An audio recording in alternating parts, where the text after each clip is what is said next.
Well, I'm Paul McGee, and I'm a Manchester lad. I've lived in Warrington since 1990 now, but very proud of my Mancunian roots, really.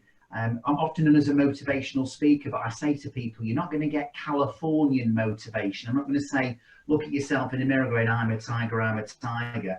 I was going, you'll get Mancunian, which is kind of Mancunian motivation. Three things: tell it as it is, no bull, and let's be really practical.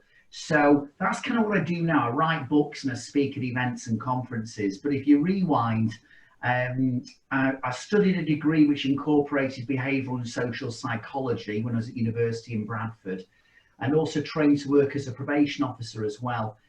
Didn't go down that route once I graduated. Ended up in HR with a big multinational and worked with Bird's Eye Walls, who are part of Unilever. And life seemed to be going pretty well until then they said one day, do you know what would be really good for your development if you spent some time actually in the factory managing the 30 women on the economy beef burger line, which I thought sounds reasonable. And I always say I learned two main lessons from that experience. Number one, don't eat economy beef burgers.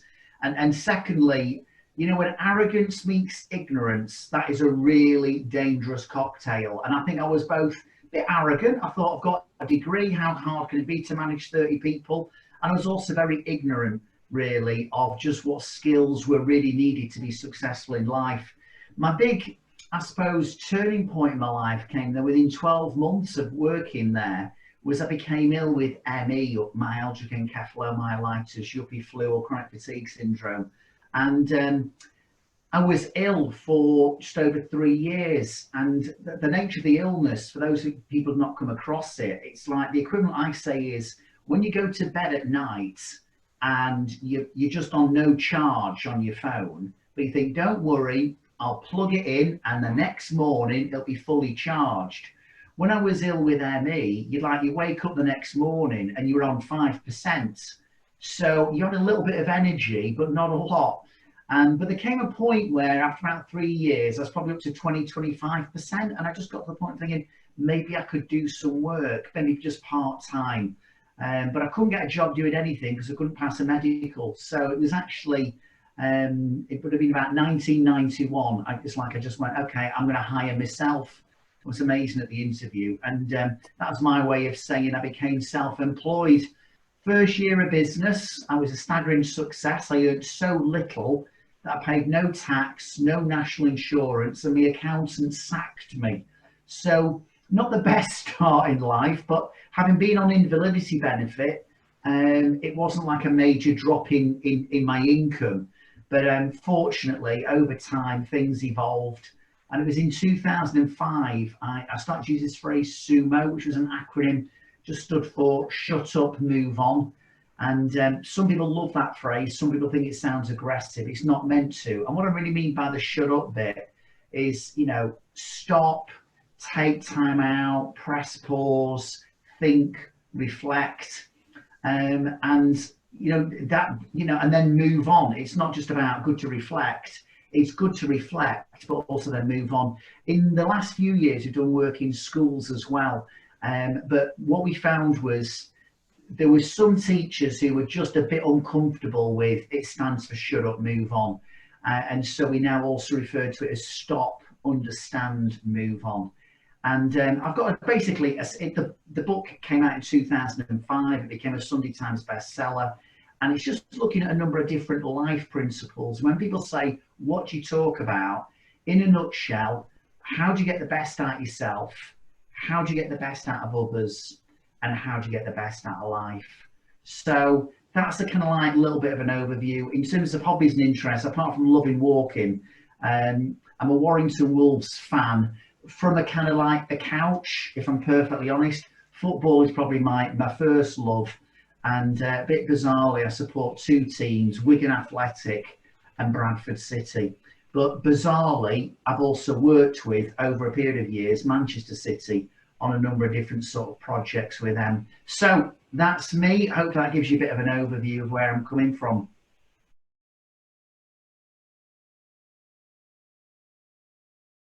The first 2 weeks, I didn't get much of a choice because I actually did become ill with the virus.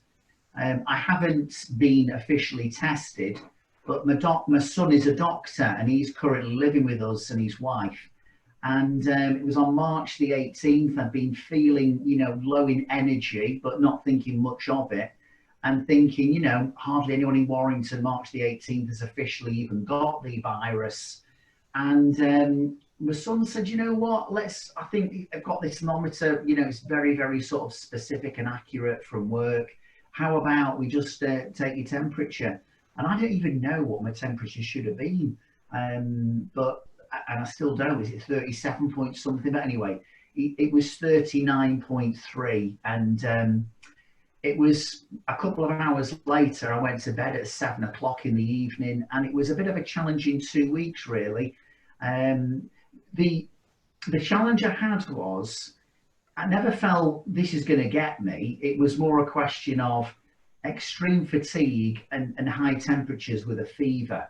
Now the problem is, when I've got extreme fatigue, it takes me back to the days of my ME and my chronic fatigue syndrome.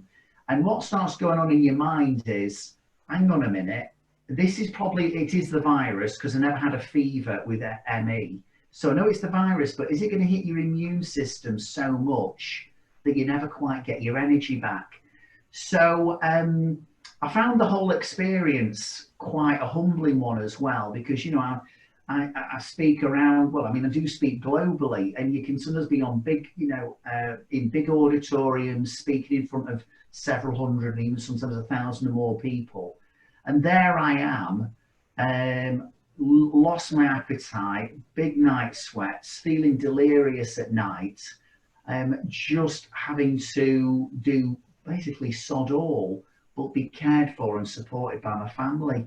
So the first 2 weeks were almost like it was taken out of my control, really. There wasn't a lot else I could do. I would try and muster up a little bit of energy. I'm working on a book for teenagers at the moment, and I'd try maybe the first half hour of the morning to do a little bit of work on that. What I can say though is, made a full recovery. And for me, what's been really important is, clearly it's a challenge, but this is also, for me personally, it's an opportunity. All my speaking engagements are over.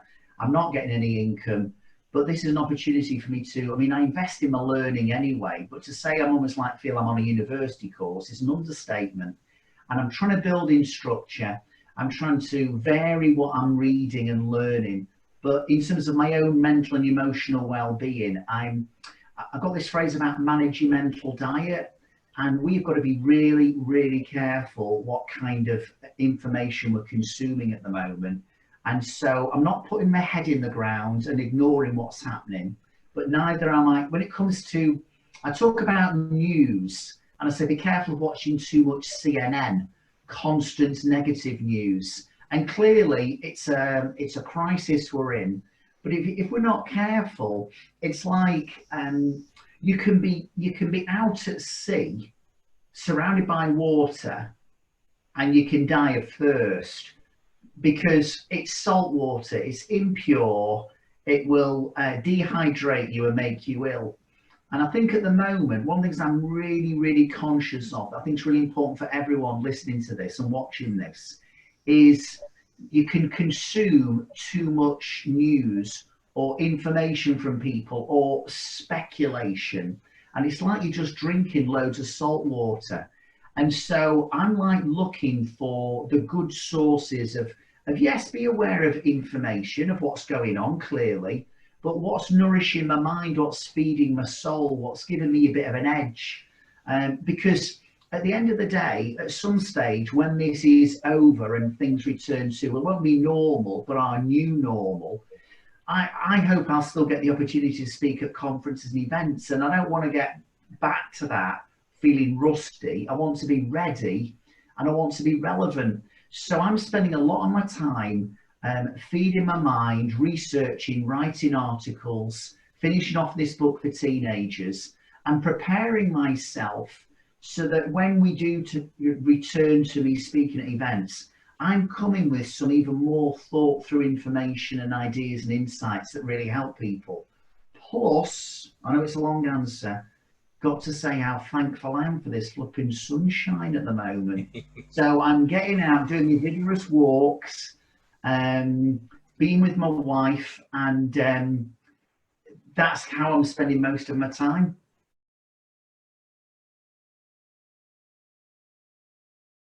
Interesting was actually my wife, even before any of, at the time we were in a household of 4. We've now got my daughter and her boyfriend have come up and living with us as well. And it's amazing what the law of free food and accommodation can do to people. So my wife she was a little bit under the weather. When her temperature was taken, it was like on the edge of maybe being a little bit too high. My daughter-in-law had mild symptoms, and so did my son. And I think one of the things to think about in terms of COVID-19 is clearly, we're in unprecedented times, but we have to stop and understand, quite understandably, that what the information we're mainly going to get at the moment is bad news. That you are going to hear about the deaths of famous people and people you wouldn't know, and people who work on the front line of the NHS, and it's tragic.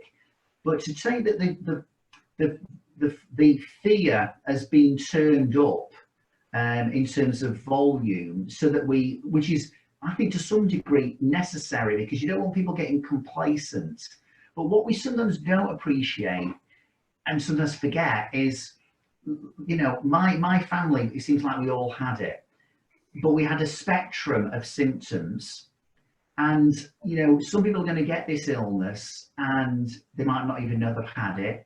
Some people might get it and it really wipes them out, like it did for me, and it's not a great experience. And some people are going to have, greater health issues, particularly with their breathing, and overcome it. And, a minority, but it's still, you can't say, well, it's just a minority. I appreciate that, but a very small minority will tragically die of this. But I think at the moment we are, perhaps understandably, we are focusing on that minority, and that kind of fills our mind and our airwaves and our environment with sometimes news that isn't just informative, but it's a bit scary. And it's quite interesting. Some people are going, you're the first person I know who's had the illness, how are you? And some people have been quite reassured that, hang on a minute, most people who get it are going to be okay. But I don't want to say that with any degree of arrogance, and I apologise if it comes over like that, because I'm also aware of there is this other wider picture. And if you've lost a loved one at the moment and you're listening to me, I mean, I don't want to be causing, any kind of offence or just being dismissive, because I know what we're going through is tragic. But there are some good news stories out there, and I do genuinely believe that although the world will never be the same, that we all need to work together to make sure some of the lessons that we've been learning are not lost as we move forward. And we don't want to go back to normal. We want to be creating a new normal.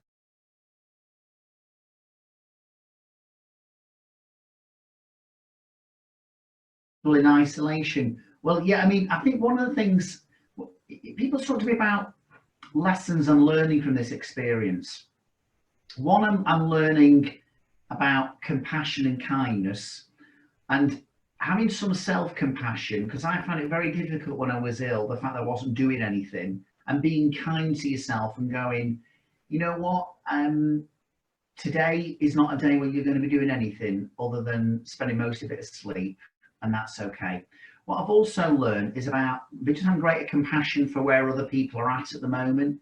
And so, yeah, we're living with 6 people. I feel very fortunate that we do have enough room in the house. We've almost like got this extra room outside with the weather at the moment.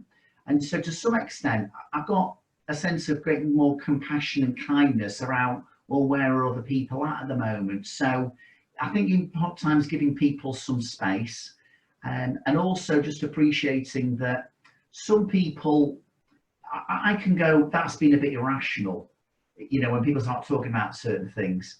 But I'm learning that, well, it might seem irrational to me, but it's important to them, and we need to talk it through and being a listener. So without trying to drown you with too much detail in my answer, I think it's just about recognizing where people are at, having a sense of compassion and underlying kindness, which is for other people, but needs to be for yourself as well. And when appropriate, give people some space.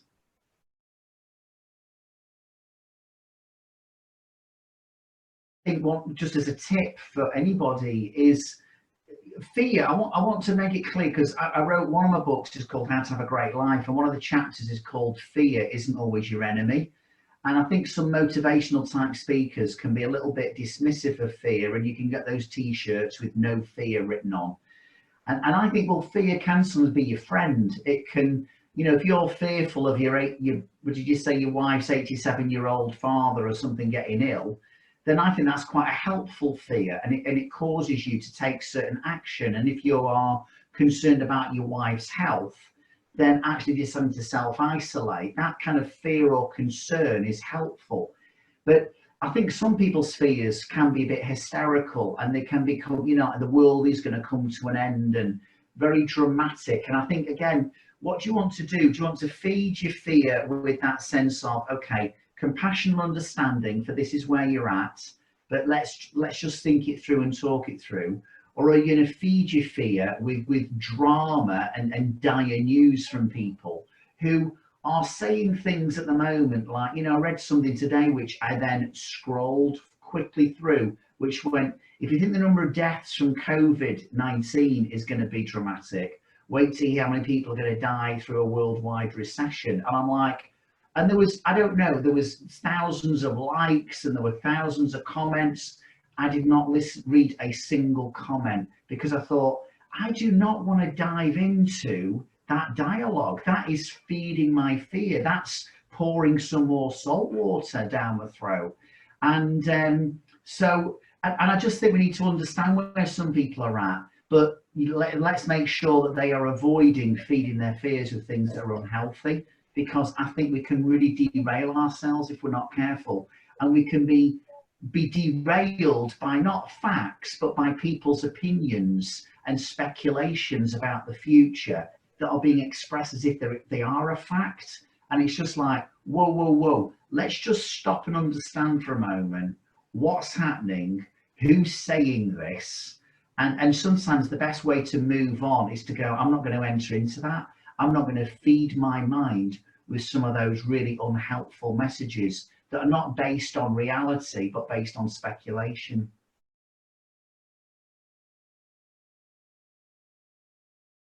Can I give you one tip that I found? I mean, I've been doing this strategy for probably about 18 months, and I still did it, not always as regularly when I was ill, because I almost like have the energy to think at times. But in terms of managing your mental diet, I always think about 3 questions to ask yourself.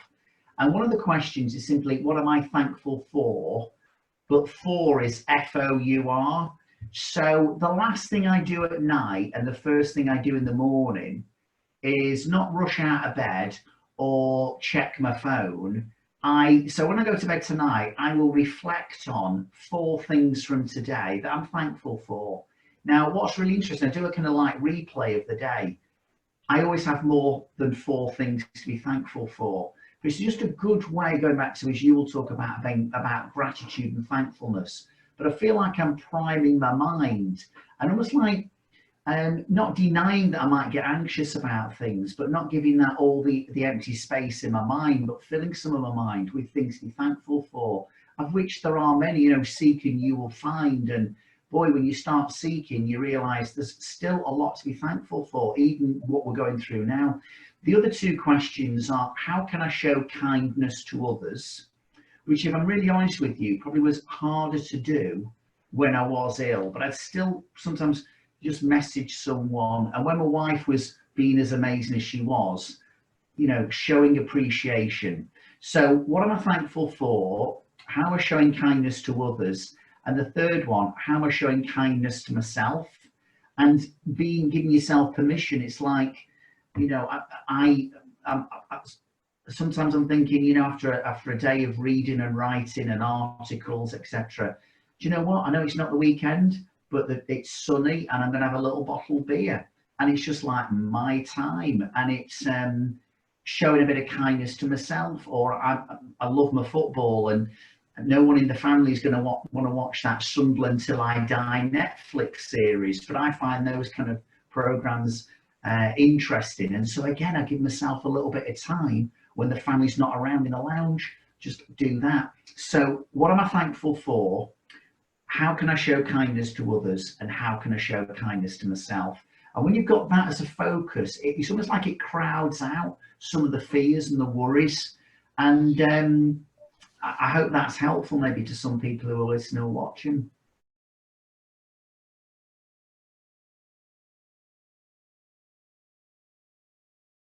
Is her doing this website for free.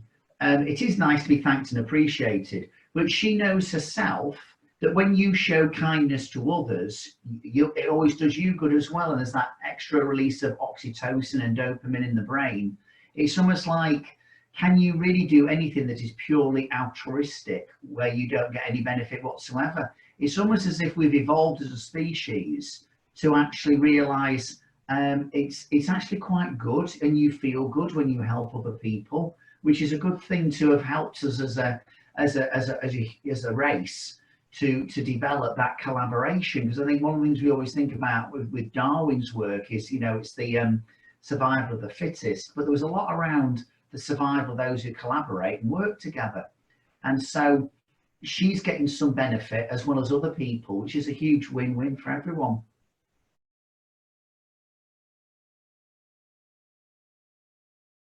To well-being is the combination of them that you can have. So interestingly, so when I talk about, so I go for a walk, and that's not an optional extra, that's mandatory, and until I'm told otherwise, that's what I'll be doing.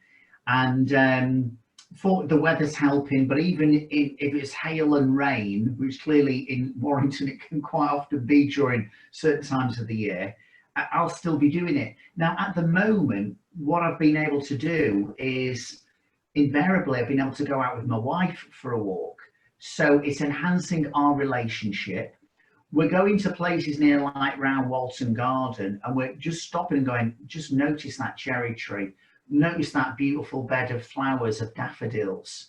So it's both helping on being active, but it's enhancing my connection with my wife, and noticing other things. And also, I said to her the other day, I said, you're like my therapist, because as I'm maybe listening to podcasts in the morning, or writing, or wrestling with my issues or challenges, I'm talking things through with her, which is providing me with greater clarity, which is helping my learning.